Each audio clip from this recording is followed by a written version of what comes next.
These three are the saddest SpongeBob episodes. Watch till the end to see just how depressing this show can be. This episode, as you might have guessed, takes place on April Fool's Day. SpongeBob loved this day because he could do what he liked doing the most, which was to laugh with his friends. That morning, SpongeBob had already pranked Gary and himself. The pranks he made were harmless, but for some reason, Squidward sounded very worried when he found out that it was April Fool's Day. He was so worried that he tried calling in sick from work, but he ended up getting pranked by Mr. Krabs and SpongeBob, who made him show up to work. After he found out that he was pranked, Squidward quit his job. SpongeBob didn't want Squidward to quit, so he promised that he wouldn't prank him again. But this didn't mean he would stop pranking other people. So SpongeBob continued with his pranks, which the customers also enjoyed.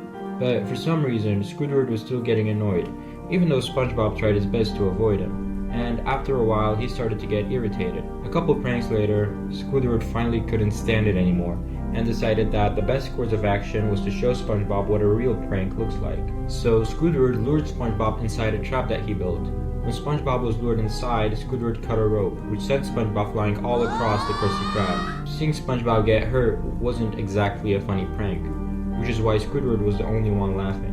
Eventually, SpongeBob came to a stop and landed in a trash can, and after he got out, he ran home crying. Obviously, he was hurt and embarrassed. Everyone rightfully called Squidward a jerk for what he did, but he never wanted to upset SpongeBob, he just wanted to have fun. Something I like about this episode is Squidward realizes that what he did was wrong, so he went to apologize. Squidward tried countless times to apologize, but he just couldn't do it, and ended up kind of apologizing. But his conscience wasn't clear yet. So he ran back and properly apologized to SpongeBob. In his apology, Squidward mentioned how he didn't actually hate SpongeBob, or anyone else really. After he said this, Squidward told SpongeBob not to tell anyone what he said, but everyone in Bikini Bottom had already heard him. And then the episode ended. The saddest part of the episode was, in my opinion, seeing SpongeBob cry. There's not much else I could say about what makes this episode sad, because every sad thing is pretty clear. So I'm just gonna move on to the next episode, which is Dumped. This episode starts with SpongeBob and Gary. The two of them were playing tag together. Patrick showed up a while later and tried to play with them. But for some reason, after seeing Patrick, Gary climbed onto him and didn't leave.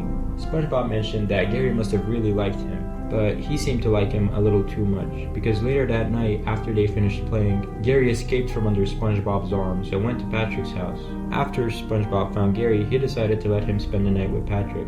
The next morning, SpongeBob, Patrick, and Gary met up again. Everything was okay, but when they tried playing together, Gary didn't want to play with SpongeBob. This upset him a little, but he decided to go back to them. But even then, Gary wasn't paying SpongeBob any attention, so SpongeBob got Gary's favorite ball to try and get him to play with him. But again, Gary didn't care. SpongeBob even pretended to get hurt just to get Gary's attention, but that didn't work either. SpongeBob was beginning to get jealous of Patrick, and tried to get Gary by force. But of course, this upset Gary and Patrick, so Patrick and SpongeBob started arguing, and they decided to put Gary on the ground and let him choose who he wanted to go with. But even after SpongeBob reminded Gary how much he loved him, Gary still picked Patrick. This really upset SpongeBob, and to make things worse, Patrick rubbed it in his face. SpongeBob spent the rest of his day crying in his room while hearing his best friends having fun without him. He tried to accept that Gary wasn't coming back, and to move on, he decided to get a new pet. So the next day, SpongeBob got a worm. He tried to get Patrick and Gary to be jealous of his new pet, but they didn't pay SpongeBob a single bit of attention, and even his worm ended up leaving him. So again, he got a new pet, which he named Larry. SpongeBob tried bonding with Larry, but Larry didn't like SpongeBob and was very aggressive towards him. The next day, SpongeBob tried to bond with him again, but again, Larry didn't acknowledge SpongeBob the way he wanted to. SpongeBob realized that he couldn't replace Gary and started crying. And while he was crying, Patrick and Gary showed up to his house to do laundry. Upon seeing Gary, SpongeBob tried to act cool, but he broke and pleaded for Gary to come back to him. He even offered Gary to live with no rules, but again, Gary didn't pay any attention to SpongeBob. Patrick continued to rub the fact that Gary picked him over him in SpongeBob's face. But when Patrick looked over to where Gary was supposed to be, he wasn't there. Instead, he was next to his pants. It turns out Gary never wanted Patrick. He just wanted the cookie he had in his back pocket. And at the end, Gary went back to SpongeBob as if nothing happened, and the episode ended. This episode shows us just how bad of a friend Patrick can be sometimes. He not only stole SpongeBob's pet, who he only knew for a day, but he proceeded to make SpongeBob feel even worse about it. I do want to put some blame on Gary, but you gotta keep in mind that he's a pet and doesn't really know better.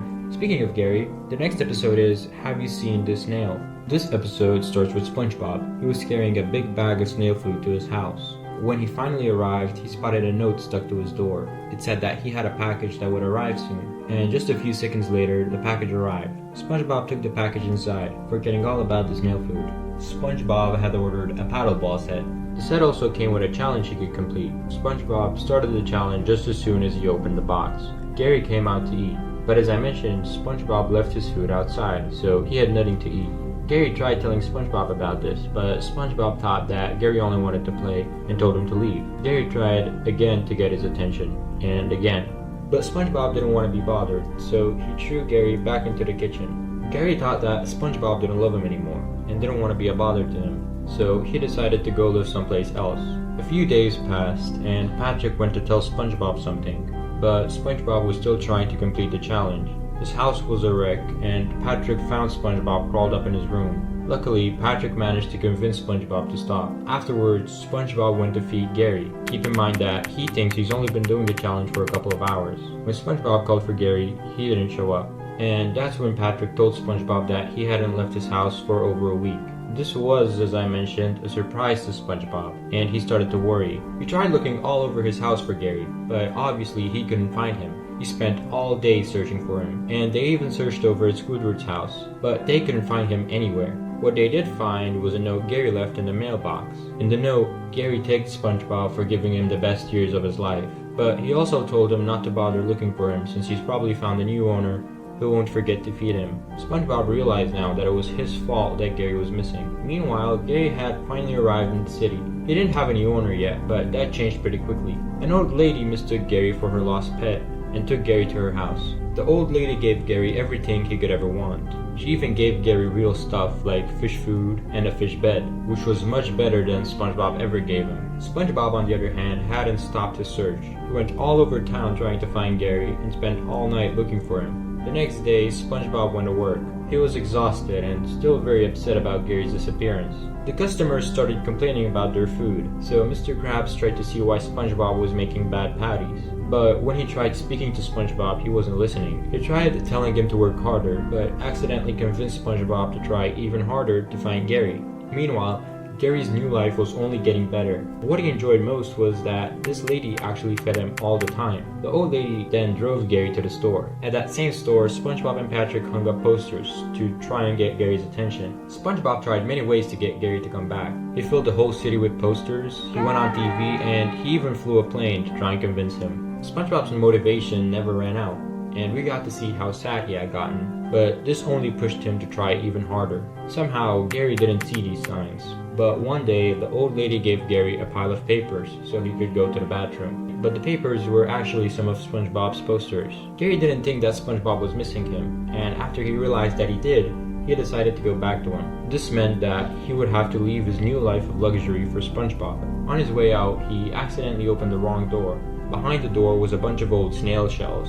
The old lady had been unknowingly killing her snails by overfeeding them. When Gary saw these, he was horrified and ran out of the house, but the old lady chased after him. Eventually, Gary managed to lose her, but she was still close by. So he threw the snail under the bus instead and went back home to SpongeBob. SpongeBob was still pretty sad, but Patrick told him to try and get his mind off of him. So SpongeBob took a walk, and just as he was out there, Gary found him again, and the pair reunited, and then the episode ended. What makes this episode the saddest, in my opinion, is that this episode shows us actual emotions. SpongeBob is well known for his crying, but it feels most genuine in this episode, and it's not just his crying that expresses his sadness. Anyway, that's all for this video. If you want to see more, click on one of the videos on screen, and of course, stay safe, and I'll see you next time.